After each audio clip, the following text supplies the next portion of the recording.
रायरंगपुर रे बाइक सह बस मध्यरे धक्का। मयूरभंज जिला बामनघाटी उपखंड रायरंगपुर ग्रामांचल थाना अंतर्गत रानीबंध निकटरे जातीय राजपथ 220 रे बस सहित मोटरसाइकेल सामना सामनी धक्का हेबा फଳରେ 3 जण युवक घटनास्थल रे मृत्युवरण करथिले। मृतकଙ୍କ ମଧ୍ୟରେ ଜଣେ ମୟୂରଭଞ୍ଜ ହୋଇଥିବା ବେଳେ ଆଉ 2 ଜଣ ବାହାର ରାଜ୍ୟର ଥିଲେ।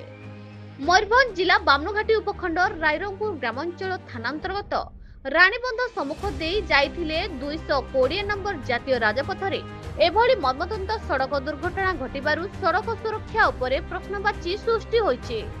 मृतकଙ୍କ माने हेले विकास बेहेरा बयस 25 वर्ष, बापा रतिकांत बेहेरा घर तिरिंग थाना रतनसाही, प्रवीर देववर्मा बयस 26 वर्ष घर झारखंड सढ़ईखला खरसुआ आदित्यपुर, विकास देववर्मा बयस 26 वर्ष घर त्रिपुरा बाइक सह बस मुहांमुही धक्का घटिथिला। सूचना अनुसार एक यात्रीवाही बस रायरंगपुर रु केन्दुझर अभिमुखे जाउथिला।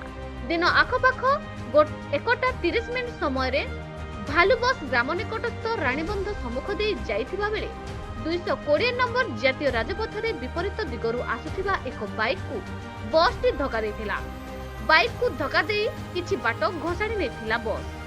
मयूरभंज रायरंगपुर श्यामेन्दु परिडाଙ୍କ रिपोर्ट न्यूज ओडिशा टीवी।